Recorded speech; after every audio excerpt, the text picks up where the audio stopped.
జై శ్రీరామ్. శ్రీమాత్రే నమః. నా వీడియోలో నేను మొట్టమొదటిగా చెప్పే మాట కూడా అదే, శ్రీమాత్రే నమః.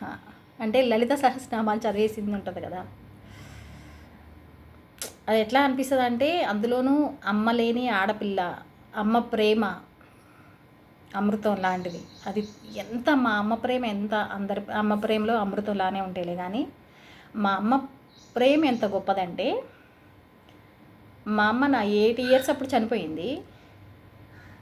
ఆ తర్వాత అమ్మతో పరిచయం ఉన్న ప్రతి ఒక్కరూ మా అమ్మ ప్రేమని రుచి చూసిన ప్రతి ఒక్కరూ, మా అమ్మ వాళ్ళందరికీ ఎంత ప్రేమ అయితే ఇచ్చిందో, నన్ను చూసినప్పుడు తిరిగి నాకు ఇస్తూ ఉంటారు.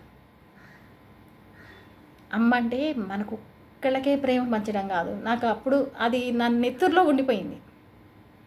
మంచిగా మాట్లాడడం అది నాకు వచ్చింది కాదు. మా అమ్మ చనిపోయి 35 ఇయర్స్ అయితే, నేను తెలియని వాళ్ళు కూడా నా ఫోన్ నెంబర్ తెలుసుకొని, ఏమ్మా ఒకసారి వీడియో కాల్ చెయ్యి అని నన్ను మొహం చూసి మా అమ్మకి ఇవ్వాల్సిన ప్రేమనంతా తిరిగి నాకు ఇస్తూ ఉంటారు. అటువంటి ప్రేమ చూసి దాన్ని పోగొట్టుకోవడం నా దురదృష్టం. కానీ ఆవిడ బతుకుంటే నేను బతుకుండేదాన్ని కాదు ఇప్పటివరకు. ఆవిడ లేదు కాబట్టే, ఆవిడ లేకపోతే పిల్లలకి తల్లి ఉండాలి అన్న ఒక కారణంతో బతుకు విలువ ఆవిడ చనిపోయి, ఇప్పుడు నేను తీసే ఊపిరి, నేను తినే తిండి, నేను తీసే ఊపిరి, నేను బతికే బతుకంతా మా అమ్మది. ఆవిడ చనిపోయింది కాబట్టే బతుకు విలువ నాకు తెలిసింది. అమ్మ లేని పిల్లల్ని ఎలా పెంచుకోవాలి అని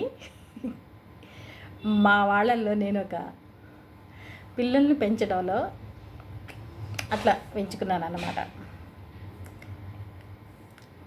ఇంకొక విషయం చెప్పనా, నేను లలితా సహస్రనామం చదివిన ఆ తర్వాత, అమ్మ చచ్చిపోయినా నేను ఎవరిని అమ్మ అని పిలిచేదాన్ని కాదు. లలితా సహస్రనామం చదివిన తర్వాత అమ్మ అని మనం ఒకళ్ళని పిలవాలంటే ఇక్కడ మెత్తగా అయిపోవాలి హృదయం. మనకి ఎటువంటి సంబంధం లేని వాళ్ళని కూడా ఏంటమ్మా అని మనం పిలవాలంటే గుండె మెత్తగా అయిపోవాలి. లేదు ఏదో చాలా పెద్ద అవసరమో ఉండాలి. ఎందుకంటే తక్కువ పని చేసేవాళ్ళు ఎక్కువ అంటే అమ్మ అని పిలుస్తారు కదా, కొంచెం పని చేసేవాళ్ళు, డబ్బులు ఇచ్చేవాళ్ళని. అట్లా ఏదో అవసరం అన్నా ఉండాలి. లేకపోతే ఇక్కడ చాలా మెత్తన అయితే తప్ప ఎదుటాళ్ళని అమ్మ అని పిలవలే.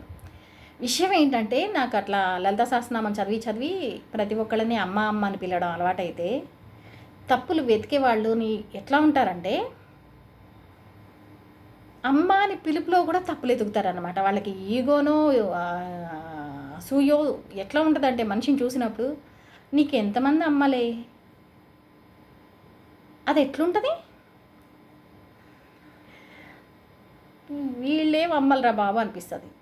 అమ్మ అని పిలవాలంటే ఒకటి ఆ ప్రేమన్నా ఉండాలి, ఇక్కడ మెత్తనన్నా అయిపోయి ఉండాలి, లేకపోతే అవసరమన్నా ఉండాలి. అమ్మ అని పిలిపి అందరినీ పిలిచేది కాదు.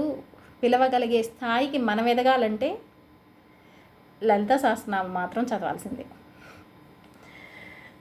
ఒకప్పుడు కూర్చొని చదివేదాన్ని, మళ్ళీ మొదలైంది నా లలితా సహస్రనామాలు. ఆవిడ్ని పట్టుకుంటే తప్ప,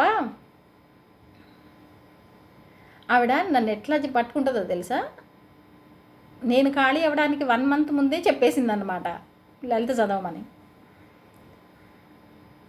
అంత టైం లలిత చదవాలంటే చాలా టైం కావాలి కదా, ఇప్పుడు నా దగ్గర అంత టైం లేదు కదా, అంటే నాకు టైం ఇస్తుంది అన్నమాట